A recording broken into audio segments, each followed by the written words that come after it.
श्री स्वामी समर्थ. कसे आहात तुम्ही सर्वजण? मजेत ना? तर पहा, सकाळ झालेली आहे आणि सकाळी झाली की पहिलं काम म्हणजे आंघोळ पांघोळ झाली की चहा करणं. तर पहा, चहा वगैरे ठेवलेला आहे, चहा पिते. आणि आज देवपूजाही करायची आहे. 2-3 दिवस झाले गावावरून आल्यामुळं खूप काम होतं. गावाकडचा पसाराही आणलेला भरायचा होता. तर म्हटलं आज काहीच काम नाही, आज सर्व कामे उरकलेत, तर पटकन चहा पाणी वगैरे करावा आणि आधी देवपूजा वगैरे करून घ्यावी, म्हणजे दुपारचा स्वयंपाक वगैरे करायला लागता येईल. तर चला तर मग बघूया आजचा माझा डेली ब्लॉग कसा होतो ते. चहा पहा बऱ्याच वेळ झाले उकळतो. म्हटलं आता गॅस बंद करावा आणि पटकन चहा गाळून प्यायला घ्यावं, कारण की चहा जास्त आटला तर म्हटलं अजून गोड होईल आणि ते बडबड करत बसतील. तर पहा, चहा पटकन गाळून घेते. आणि आज ते घरीच आहेत, त्यांना दुपारनंतर कामाला जायचे, तर म्हटलं पटकन चहा गाळते आणि त्यांनाही प्यायला देते आणि मीही पेते. आणि दीदी तर ट्युशनला गेलेली आहे, पिल्लू सकाळी शाळेत गेलाय, तर म्हटलं दोघांपुरता चहा करावा आणि चहा पिता पिता थोड्या वेळ गप्पा माराव्यात. तर पहा, चहा ठेवताना हे आमच्या गप्पा चालूच आहेत. तर चहा पिला आणि नंतर म्हटलं खूप दिवस झाले ते चिया सीड मार्केटमधून आणले होते, ते काही कधी भिजत टाकले नव्हते, तर ते मी वेट लॉससाठी आणले होते. म्हटलं चला एकदा ट्राय करून बघूया भिजत टाकून कसे फुगता ते आणि प्यावं. तर पहा, चहा वगैरे घेतला आणि म्हटलं पटकन आता हॉलकडे जावं, कारण की सकाळी सगळे उठले आणि आंघोळ्या वगैरे केल्या, तोपर्यंत मी चहा ठेवला आणि हंतरुणं तसेच होते. म्हटलं आता पटकन हंतरुणं काढून ठेवावी, हॉल जरा स्वच्छ करावा, म्हणजे जरा किचनकडे जाता येतं. नाहीतर हॉलमध्ये पसारा राहिला की अचानक कोणीही आलं की ते बरं दिसत नाही. आणि सकाळी सकाळी तर प्रत्येकाच्या घरात हॉलला गर्दीच असते, कारण की अंथरुणं पांघरुण आणि इकडं तिकडं कपडे पडलेलेच असतात. त्यामुळं तुम्ही म्हणता की हा किती पसारा, पण पसारा तर सकाळ सकाळ सगळ्यांच्याच घरी असतो, त्याच्यात काही वेगळं नाही. तर म्हटलं पटकन गोधड्यांच्या घड्या वगैरे घालाव्यात, हॉल उरकावा आणि किचनकडे वळलं की मग पुन्हा हॉलकडे बघायला परत टाईम भेटत नाही लवकर.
हॉल वगैरे पटकन आवरलं आणि म्हटलं पटकन आता कपडे मशीनला लावावी, कारण की मग कपडे मशीनला लावले की स्वयंपाक होईपर्यंत कपडे मस्त मशीनमध्ये धुवून होतात.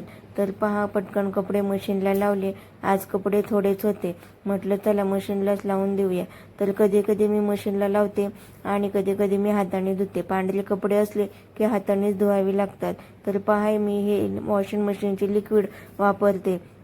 तर हे लिक्विड मी मिशोवरून ऑर्डर करते आणि मला बरेच दिवस ते मशीनला जातं. तर पहा, कपडे वगैरे मशीनला लावलं आणि म्हटलं आता पटकन स्वयंपाकाच्या तयारीला लागावं. तर पहा, सकाळी मस्त कांद्याची पात बनवली होती, तर पिल्लूला डब्यालाही कांद्याची पात दिली.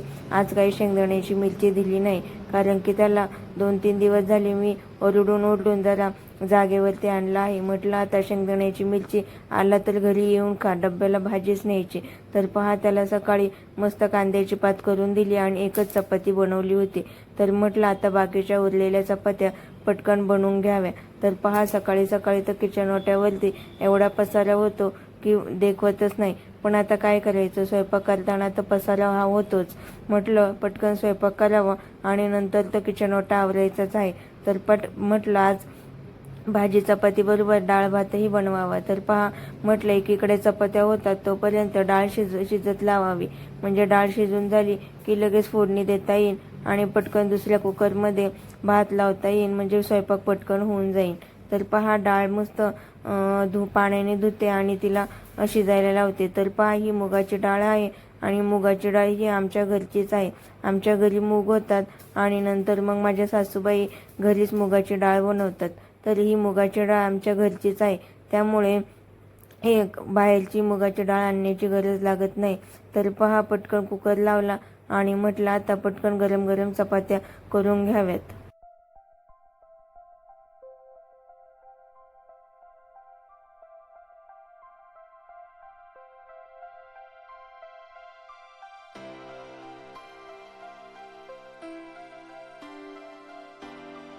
तर पहा, डाळ पटकन शिजत लावली आणि म्हटलं आता पटकन चपात्या करून घ्यावे. तर पहा, आजचा जेवणाचा मेनू हा भाजी चपाती कांद्याची पात डाळ भात होता. तर त्याच्याबरोबर खाण्यासाठी मस्त कैरीही कापली होती. गावावरून आणलेल्या कैऱ्या अजून शिल्लक होत्या. तर त्यांनी आज सकाळी येताना समोसेही आणले होते आणि आळूच्या वड्याही बनवल्या होत्या. तर पटकन दुपारी जेवण केले आणि थोडा वेळ आराम केला. दुपारी उठल्यानंतर म्हटलं गावावरून आणलेले चिक्कू तशीच पिशवीत आहेत, ते पिकलेत की नाही ते पाहावे. तर पहा, गावावरून आणलेले चिक्कू केवढे मोठे मोठे आहेत आणि म्हटलं आता ते पिकलेत की नाही पाहावे. तर पहा, एवढ्या चिक्कूमध्ये फक्त 2च पिकलेले चिक्कू सापडले. तर बरं होतं, रोजचे 2-2 3-3 चिक्कू सापडले तर. एकदम सगळे चिक्कू पिकले तर ते खावतही नाही आणि नंतर खराब झाले की फेकून द्यावे लागतात. तर पहा, आज फक्त 2च चिक्कू पिकलेले सापडले.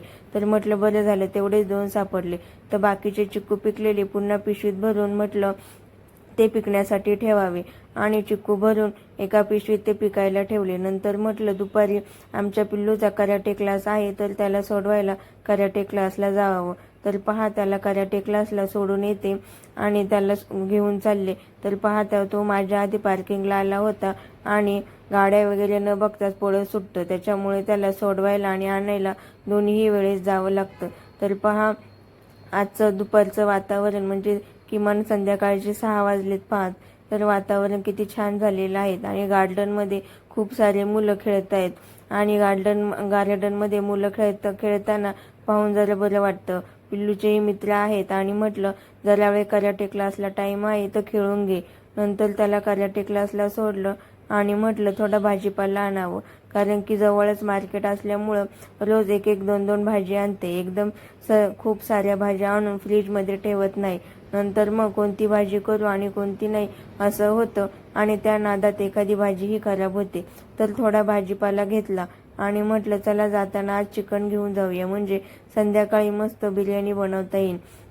तर पहा, चिकन आणले आणि ते मस्त 1-2 पाण्याने धुतले, कारण की चिकन असो की मटण ते आणलं की मी पहिल्यांदा त्याला स्वच्छ 1-2 पाण्याने धुते आणि नंतरच ते शिजत टाकते. तर पहा, आज बिर्याणीचा बेत आहे, तर संध्याकाळी म्हटलं मस्त बिर्याणी बनवूया. तर चला, तर मग आता बिर्याणी बनवूया. आणि माझी बिर्याणीची रेसिपी तुम्हाला जर फुल पाहायची असेल तर नक्की मला कमेंट करून सांगा, म्हणजे पुढे पुन्हा एखाद्या व्हिडिओमध्ये बिर्याणीची फुल रेसिपी मी तुम्हाला दाखवेन.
तर बिर्याणी मस्त शिजायला लावली आणि म्हटलं बिर्याणी शिजते तोपर्यंत मस्त थोडा वेळ टी व्ही पाहावा. तर पहा बिर्याणी शिजत लावली आणि थोडा वेळ टी व्ही पाहिला. तर कुकरच्या 2-3 शिट्ट्याही झाल्या आणि बिर्याणी शिजली तोपर्यंत.